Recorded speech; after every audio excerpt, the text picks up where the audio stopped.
जैसे कि नियुक्ति पत्र बांटना हो, तो जितने भी महत्वपूर्ण कार्य हैं उन सारे कार्यों का निर्वहन तो हमारे मंत्री जी कर ही रहे हैं वहां बैठे बैठे। हाँ, ये दूसरी बात है कि साहब जिनके बारे में आप ये जिक्र कर रहे हैं वो कहीं दूरस्थ किसी अफ्रीकी देश में जिंगालाला हु कर रहे हैं, उन्हें करने दीजिए। बट वो किसी के जिंगालाला हु करने से या छाती पे सांप लौटने से कोई फर्क खासा पड़ने वाला नहीं है। हफ्ते भर में दूसरी नजीर है। आज से ठीक लगभग एक हफ्ते पहले कहिए कि भारत के प्रधानमंत्री जी ने हमारे नेता पर विश्वास जताया और गुयना के राष्ट्रपति के साथ हमारे नेता ने संधि की बकायदा अपने फूड प्रोसेसिंग मिनिस्ट्री के अंतर्गत, जिसमें बिहार को एक फूड प्रोसेसिंग का हब बनाने के लिए कहिए कि उन्होंने प्रयासरत हैं और वो बकायदा उसमें लगे हुए हैं। तो मुझे और आज आपने देखा ही जैसे कि नियुक्ति पत्र बांटना हो, तो जितने भी महत्वपूर्ण कार्य हैं उन सारे। नमस्कार, आप देख रहे हैं सिटी पोस्ट और मैं हूं अभिषेक मिश्रा। आजादी के अमृतकाल में रोजगार को लेकर केंद्र सरकार थोड़ी एक्टिव नजर आ रही है। अब ये सियासत है या वाकई बेरोजगारों की चिंता है, इसको हम समझने की कोशिश करेंगे। हमारे साथ रालोजपा के राष्ट्रीय सचिव और आईटी सेल के राष्ट्रीय प्रभारी मयंक मौली हैं। इनकी पार्टी के जो राष्ट्रीय अध्यक्ष हैं वो केंद्र सरकार में मंत्री हैं, पशुपति कुमार पारस, और वो भी इन दिनों नियुक्ति पत्र बांट रहे हैं। क्या मामला है? रांची पहुंचे हुए हैं पार्टी के राष्ट्रीय अध्यक्ष, केंद्रीय मंत्री। जी जी बिल्कुल। मैं बता देना चाहता हूं कि आजादी का अमृतकाल महोत्सव के दौरान भारत के यशस्वी प्रधानमंत्री आदरणीय श्री नरेंद्र मोदी जी ने इस वर्ष कहिए कि 75 लाख रोजगार देने का भारत के युवाओं को 38 विभागों में केंद्र सरकार के योजना को स्वीकृति प्रदान की थी। और पहला कहिए जो प्रपत्र होता है, नियुक्ति प्रपत्र, उन्होंने ही मैंने 75,000 लोगों को बांटा था।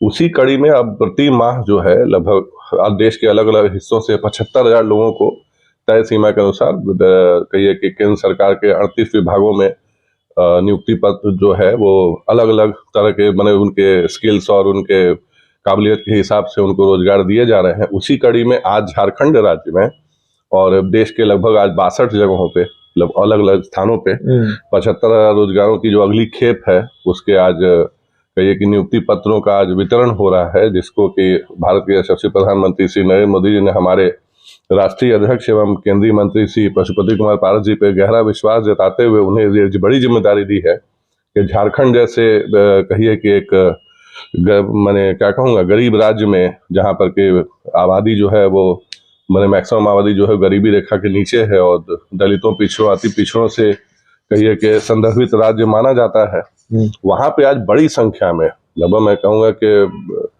एक खासी संख्या है जहाँ के पढ़े लिखे रोजगार युवा जो थे वो कहिए कि अपने भविष्य को लेकर आशंकित थे, उन्हें आज रोजगार बांटा जा रहा है। रोजगार पत्र कहिए कि आज माननीय मंत्री श्री पशुपति कुमार पारस जी आज दे रहे हैं और ये कोई नई बात नहीं है। अब ये लगभग हर महीने दिया जा रहा है, तो इसे राजनीतिक चश्मे से ना देखा जाए बल्कि भारत के अमृतकाल के दौरान एक भारत के प्रधानमंत्री का अपने देश के लोगों से किया हुआ वायदे का पूरा होना है।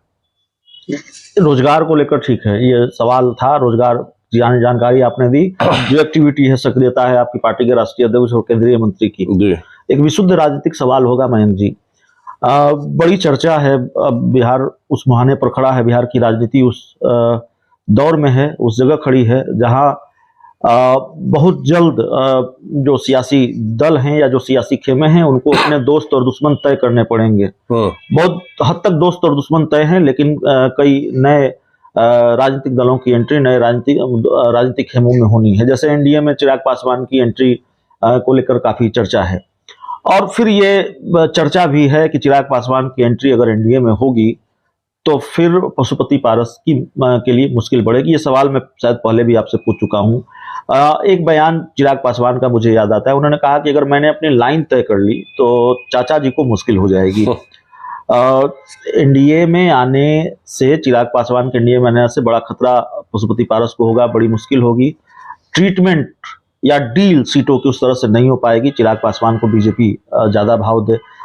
तमाम तरह की चर्चा जो होती है उसको लेकर सवाल है, आशंका है। देखिए, ये सबसे पहली बात बेहद गैर जिम्मेदाराना, बचकाना और हास्यास्पद बयान है। ठीक है, रही बात हमारी स्थिति की, तो हमारी स्थिति कितनी मजबूत है इस एनडीए गठबंधन में, आप हफ्ते भर में दूसरी नजीर है। आज से ठीक लगभग एक हफ्ते पहले कहिए कि भारत के प्रधानमंत्री जी ने हमारे नेता पर विश्वास जताया और गुयना के राष्ट्रपति के साथ हमारे नेता ने संधि की बकायदा अपने फूड प्रोसेसिंग मिनिस्ट्री के अंतर्गत, जिसमें बिहार को एक फूड प्रोसेसिंग का हब बनाने के लिए कहिए कि उन्होंने प्रयासरत हैं और वो बकायदा उसमें लगे हुए हैं।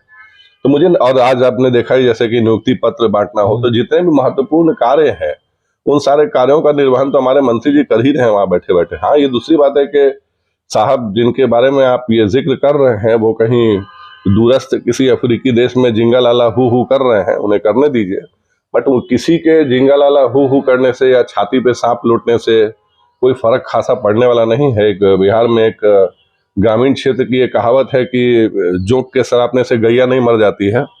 तो जिसके मन में क्या बुरा है, क्या द्वेष है, उस दुर्भावनाएं हैं, उस पे कमेंट करना हमारा कोई मुझे जरूरत नहीं लगता है उसको कोई कमेंट करने का। हाँ, रही बात हमारी, हम पूरी शिद्दत, पूरी ईमानदारी, पूरी निष्ठा के साथ लगे हुए हैं और आपको ये वाइस वर्सा है, ये दोनों तरफ से दिख रहा होगा। भारत के प्रधानमंत्री जी भी हमारा उतना ही कहिए कि हमारे नेता का सम्मान करते हैं जितना हम लोग करते हैं उनके लिए, और कभी भी हमारे बीच में तो हमने ना कोई शर्तों का खेल खेला है जीवन में, ना कभी हम खेलने जा रहे हैं। जिसके साथ हैं पूरी ईमानदारी, पूरी निष्ठा के साथ साथ है।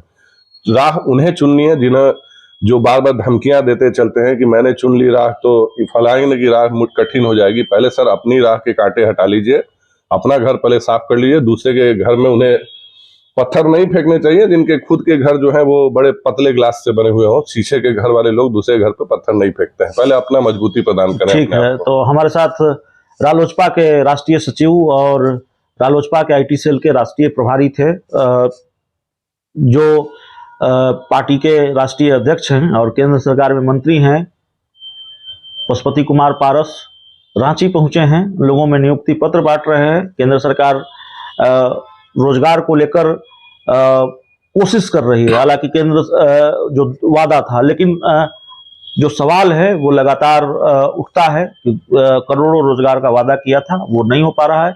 तो चुनावी साल है, अब रोजगार को लेकर सियासत भी शुरू हो गई है। चिराग पासवान को लेकर एक विशुद्ध राजनीतिक सवाल, एनडीए में एंट्री होगी चिराग पासवान की, तो कोई बड़ा नुकसान तो नहीं होगा पशुपति पारस का, जिसकी चर्चा लगातार होती है, राजनीतिक नुकसान, तो उस पर भी बातचीत। बहुत बहुत धन्यवाद।